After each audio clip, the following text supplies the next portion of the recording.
అయ్యా నీ రాకడలో ఎత్తబడి ఉంటే నాకు ఈ గతి పట్టేది కాదు కదయ్యా, ఈ కరువు అనుభవించేవాడిని కాదు కదయ్యా అని ఏడుస్తా ఉండే లోపు చిన్న బిడ్డ వచ్చి, మమ్మీ దాహం అవుతుంది మమ్మీ, ప్రాణాన్ని కాపాడుకోవటానికి కొంతమంది ఈ సాతాను గడి దగ్గరికి వచ్చి, అయ్యా ముద్రే, ఏ ముద్ర? 666. ఆ ముద్ర వేసి కూడా ఏం చేస్తాడో తెలుసా? కడుపు నిండా భోజనం పెట్టడు, తూనిక. మీ ఇంట్లో ఎంతమంది ఉన్నారు? 6 ఉన్నామయ్యా.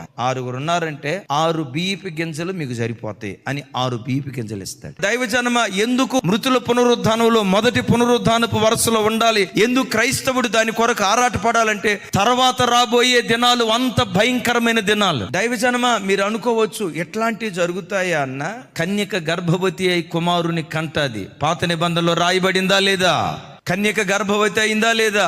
పాత నిబంధనలో ఏది ప్రవచనం ఎత్తి మాట్లాడిందో క్రొత్త నిబంధనలో అది జరిగింది. ప్రకటన గ్రంథంలో ఏది ప్రవచనం ఎత్తి మాట్లాడిందో రాగల కాలంలో అది జరగబోతుంది.